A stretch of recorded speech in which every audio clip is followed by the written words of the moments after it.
नमस्कार, आप सभी का बहुत बहुत स्वागत है और मैं हूं आपके साथ अंकिता सिंह। बुलेटिन की शुरुआत करते हैं।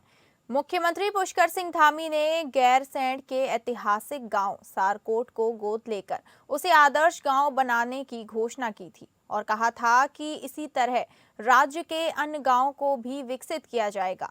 बीते दिन एक कार्यक्रम के दौरान फिर सीएम ने सारकोट गांव का जिक्र किया और कहा कि ये गांव अब मॉडल बन रहा है। इस पर प्रतिक्रिया देते हुए कांग्रेस की प्रदेश प्रवक्ता गरिमा दसौनी ने कहा कि मुख्यमंत्री का गांव कोई मॉडल नहीं बनने जा रहा है, ये सब मीडिया पब्लिसिटी है।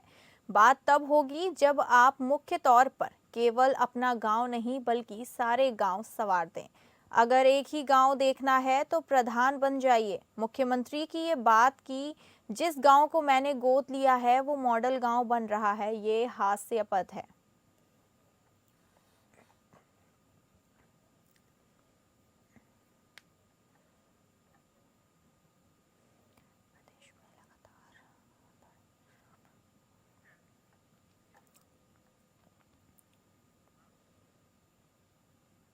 प्रदेश में लगातार बढ़ रहे विरोध प्रदर्शनों को लेकर चक्राता विधायक प्रीतम सिंह ने कहा कि हालत चिंताजनक होते जा रहे हैं। उन्होंने कहा कि एलटी चयनित अभ्यर्थी हो, उपनल कर्मी हो या वकील, लगभग हर अहम वर्ग सड़क पर उतरने को मजबूर है, जो सरकार की नाकामी को दर्शाता है। प्रीतम सिंह ने कहा कि जब महत्वपूर्ण वर्गों को भी अपनी समस्याएं लेकर सड़क पर आना पड़ रहा है तो ये स्पष्ट संकेत है कि शासन और प्रशासन सही दिशा में काम नहीं कर रहा। उन्होंने कहा कि अब सत्ता पक्ष के भीतर से ही सरकार की कार्यप्रणाली पर सवाल उठ रहे हैं, जो स्थिति को और गंभीर बना देता है।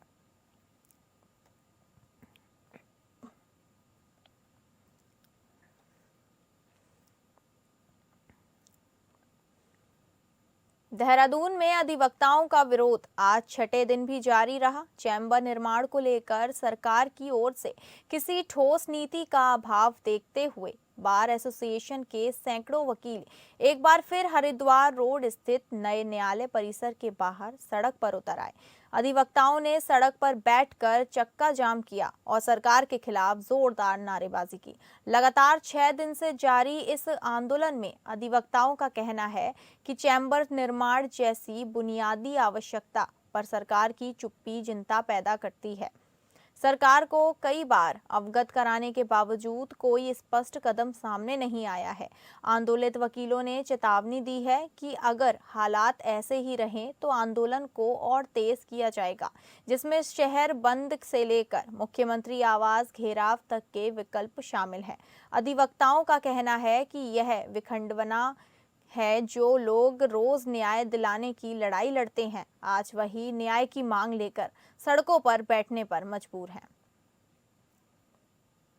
धर्म बार ने हमें 12 तारीख को एक पत्र दिया था। 13 को हमने मीटिंग की थी, बार काउंसिल पूरे उत्तराखंड के वकीलों ने एक मीटिंग की थी मेंबरों ने। तो उसमें हमने ये तय पाया गया था कि हमने 15 तारीख को पूरे उत्तराखंड में हम हड़ताल रखेंगे। आपको चेयरमैन होते हैं, बार काउंसिल चेयरमैन होने के नाते मैं आपको ये बता रहा हूँ कि आज कहीं भी पूरे उत्तराखंड में कोई वकील कार्य नहीं कर रहा है, ना रजिस्ट्री हो रही है, ना कोई न्यायालय में उपस्थित हो रहा है। इतनी बड़ी हड़ताल होने के बाद भी अगर सरकार के कान में क्यों नहीं रह रही, तो उससे विफल वाली कोई बात नहीं होगी और इससे दुखद कोई बात नहीं होगी। इस तरह अगर आज भी इन्होंने नहीं किया, आज भी कोई वार्ता के लिए कोई हमारे पास बातचीत नहीं आई और कोई समाधान नहीं निकला, तो ये आंदोलन और उग्र होगा। हम नहीं चाहते कि हम और ज्यादा सड़कों पे आए, चक्का जाम करें, लोग परेशानी हो, बीमार आदमी परेशान हो, हमारे आगे नागरिक परेशान हो, ये लोग नहीं चाहते। हम अधिवक्ता हैं क्योंकि हम लोग न्याय की लड़ाई लड़ने वाले आदमी हैं, वादकारी को न्याय दिलाने वाले हम लोग काम करते हैं, तो हम लोग ये बिल्कुल नहीं चाहते। इसी उसमें सरकार को ये उन्हें सांकेतिक हड़ताल भी कुछ ना कुछ उन्होंने कोई ना कोई सोल्यूशन निकाल लेना चाहिए और मांग हमारी नाजायज नहीं है। उत्तराखंड हिमालय क्षेत्र में स्थित है, जो दुनिया के सबसे संवेदनशील भूकंप जोनों से एक माना जाता है। ऐसे में किसी भी आपदा की स्थिति में त्वरित और प्रभावी प्रक्रिया बेहद आवश्यक है। इसी तैयारी को परखने के लिए राज्य के सभी 13 जिलों में एक साथ बड़े स्तर पर मॉक ड्रिल आयोजित की गई। लगभग 80 से अधिक स्थानों पर अलग अलग आपदा परिस्थितियों को दर्शाते हुए यह अभ्यास किया गया। कहीं अस्पताल की इमारत को ध्वस्त दिखाया गया, वहीं कहीं पुल गिरने की स्थिति बनाई गई तो कहीं स्कूल भवन को क्षतिग्रस्त स्थिति में दिखाते हुए बचाव दलों की तत्परता परखी गई। कई इलाकों में सड़क टूटने, टनल बंद होने, केमिकल रिसाव और फैक्ट्री दुर्घटना जैसे विभिन्न रियलिस्टिक सिनेरियो तैयार किए गए, जिनके जरिए यह जांच की गई कि जिला स्तर पर आपदा प्रबंधन तंत्र कितना तैयार है और उनकी प्रतिक्रिया कितनी तेज व प्रभावी है। इस राज्यव्यापी अभ्यास की निगरानी के लिए उत्तराखंड के मुख्य सचिव आनंद वर्धन USDMA मुख्यालय पहुंचे। उन्होंने सभी जिलों में लाइव लिंक के जरिए मॉक ड्रिल की स्थिति का जायजा लिया और अधिकारियों से मौके की रिपोर्ट भी ली। मुख्य सचिव ने कहा कि भूकंप जैसे बड़े खतरे हमेशा अनिश्चित होते हैं, इसलिए पहले से तैयार रहना, प्रशिक्षण देना और सिस्टम का परीक्षण करना राज्य के लिए अत्यंत जरूरी है। यह भी हम देख रहे हैं कि हमारा रिस्पांस कैसा रहा है, कहाँ पे कमियां रह गई हैं। कमियां निश्चित रूप से रही हैं, तो कमियों को कैसे निराकरण करें, उसके लिए रणनीति बनाई जाएगी। हम लोग पूरा डॉक्यूमेंट करेंगे एक चीज़ को और जनपदों के साथ शेयर करेंगे। और जो कमियां हैं, कमियां हमारे मैन पावर की कमी हो सकती है, हमारी ट्रेनिंग की कमी हो सकती है, उपकरणों की कमी हो सकती है, संसाधनों की कमी हो सकती है। तो सभी का मूल्यांकन करने के बाद हम लोग देखेंगे कि किस तरह से हम काम करें और आगे जब कभी भगवान न करे कोई घटना घटे, लेकिन अगर कोई घटना घटती है तो हम त्वरित गति से अच्छे तरीके से बेहतर रिस्पांस कर सकें, लोगों का जीवन बचा सकें। यह उद्देश्य लेकर हम लोग मॉक ड्रिल का आयोजन कर रहे हैं। उत्तराखंड प्रदेश में भूकंप के दृष्टिगत प्रशासन द्वारा सभी उच्च अधिकारियों को संवेदनशील क्षेत्रों में मॉक ड्रिल के आदेश दिए गए हैं, जिसमें प्रशासन, फायर सर्विस, ITBP, जल संस्थान, SDRF द्वारा मसूर रोपवे में फंसे 2 यात्रियों को सकुशल निकला गया। सभी विभागों में अपनी तालमेल देखने को मिला कि आपदा के समय सभी विभाग जान माल की हानि रोकने के लिए हर समय तैयार हैं। उत्तराखंड प्रदेश भूकंप की दृष्टि से संवेदनशील है और यहाँ पर भूकंप की संभावनाएं बनी रहती हैं, जिसको लेकर आज मॉक ड्रिल किया गया। उप जिलाधिकारी राहुल आनंद ने बताया कि उच्च अधिकारियों द्वारा निर्देशित किया गया कि सभी विभाग आपसी समन्वय बनाकर मॉक ड्रिल करें और इसे सफलतापूर्वक पूर्ण कर लिया जाए। शहर कोतवाल देवेंद्र चौहान ने बताया कि सूचना मिली थी कि रुपए में 2 यात्री फंसे हैं, जिस पर पुलिस विभाग और अन्य विभागों द्वारा मॉक ड्रिल कर उन्हें सकुशल निकाला गया।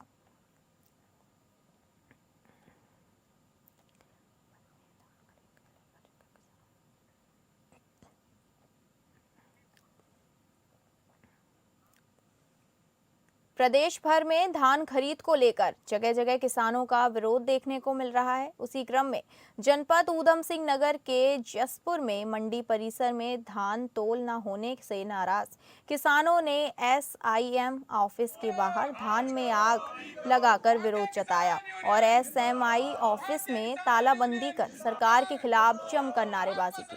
किसानों की मांग है कि जल्द ही सरकार धान खरीद शुरू करे। किसान नेता अमनप्रीत सिंह ने कहा कि सरकार किसानों का गला दबा रही है, धान खरीद नहीं हो रही है, किसानों का धान तुला नहीं और इनके पोर्टल पूरे हो गए। किसान अपने बेटे हमारी मांगे पूरी करो। भाजपा सरकार मुर्दाबाद, भाजपा सरकार मुर्दाबाद, भाजपा सरकार मुर्दाबाद। हमारी धान की तोड़ शुरू करो, हमारे धान की तोड़ शुरू करो, आज करो, आज करो, अभी करो। भारतीय किसान यूनियन जिंदाबाद, भारतीय किसान यूनियन सरकार मुर्दाबाद, भाजपा सरकार मुर्दाबाद, उत्तराखंड सरकार मुर्दाबाद, भाजपा सरकार मुर्दाबाद, बीजेपी सरकार। गौचर में 73वें राजकीय औद्योगिक विकास एवं सांस्कृतिक मेले का आगाज हो गया है। मुख्यमंत्री पुष्कर सिंह धामी ने गौचर मेले का शुभारंभ किया। गौचर मेले में विशाल जनसभा को संबोधित करते हुए मुख्यमंत्री ने कहा कि गौचर मेला संस्कृति, बाजार तथा उद्योग तीनों के समन्वय के कारण एक प्रसिद्ध राजकीय मेला है। मुख्यमंत्री ने ऐतिहासिक गौचर मेले के शुभारंभ पर सबको बधाई देते हुए कहा कि 7 दशकों से अधिक समय से इस मेले का आयोजन हमारे राज्य और सब क्षेत्रवासियों के लिए गर्व की बात है। गौचर मेला हमारे राज्य के प्रमुख ऐतिहासिक मेलों में से एक है, जिसमें सरकार की विभिन्न विभाग सक्रिय होकर प्रतिभाग करते हैं। मुख्यमंत्री ने गौचर में पिथौरागढ़ की तर्ज पर 18 सीटर हेली सेवा प्रारंभ किए जाने, नगर क्षेत्र के 4 प्रमुख स्थलों पर पार्किंग सुविधाओं का विकास किए जाने और साकेत नगर, रघुनाथ मंदिर, चटवा पीपल मोटर मार्ग निर्माण की घोषणा की। उन्होंने बताया कि गौचर में स्टेडियम निर्माण हेतु धनराशि स्वीकृत की जा चुकी है। शीघ्र ही इसका कार्य शुरू कराया जाएगा। जो लोगों को भरमाने का काम कर रहे थे, लोगों के बीच में भ्रम डाल रहे थे, तमाम प्रकार के हमारे सैनिकों से लेके देश के बारे में तमाम बातें ऐसी कर रहे थे जिसको देश की जनता ने और बिहार की जनता ने नकार दिया। उसी का परिणाम हुआ कि देश की जनता ने मोदी जी के नेतृत्व में जो डबल इंजन की सरकारें काम कर रही हैं, उन कामों को प्राथमिकता दी है और डबल इंजन की सरकार बनाई। इसलिए हम पूरी तरह से राज्य के लिए समर्पित होकर प्रधानमंत्री जी के नेतृत्व में पूरा समेकित विकास राज्य के हर कोने कोने तक पहुँचे, ये हमारा संकल्प है। हमने सख्त कानून भी बनाए हैं, हमने अनेक ऐतिहासिक निर्णय भी लिए हैं, नवाचार को भी हम बढ़ावा दे रहे हैं। विकास और विरासत ये हमारी प्राथमिकता में, उसको लेकर हम काम करेंगे। खबर दिनेशपुर से है। किसान सहकारी समिति के संचालक चुनाव को लेकर हलचल तेज हो गई है। 11 वार्ड में 9 वार्डों में संचालकों का चुनाव निर्विरोध हो चुका है, लेकिन 2 वार्डों में मुकाबला सीधा और दिलचस्प हो गया है। वार्ड नंबर 1 दिनेशपुर और आनंद खेड़ा ग्राम सभा में 2-2 प्रत्याशियों द्वारा पर्चा दाखिल किए जाने के कारण अब मतदान कराया जाएगा। प्रत्याशियों ने प्रचार प्रसार तेज कर दिया है। समर्थकों द्वारा समिति के डेलीगेटों के पास संपर्क अभियान, बैठकों और जनसंपर्क कार्यक्रमों की तेजी से चलाया जा रहा है। चुनाव अधिकारियों सुभाष दयाल के अनुसार इन दोनों वार्डों में मतदान 19 नवंबर को होगा। आज नामांकन पत्र वितरण भी था और आज ही हमने प्राप्त भी किए। इसमें हमें कोर्ट से जो आदेश आए थे 5 वार्ड में चुनाव होने, जिसके लिए समिति से कुल 13 प्रपत्र बिके हैं और वापसी जो 3 बजे के बाद जो 3 बजे तक जो हमारे पास वापसी आए वो 11 नाम वापस आए हैं, 11 प्रपत्र वापस आए हैं। तो 11 लोगों ने जमा कर दिया है अपना प्रपत्र। चुनाव कब होने? चुनाव 19 को। तो वक्त एक छोटे से ब्रेक का।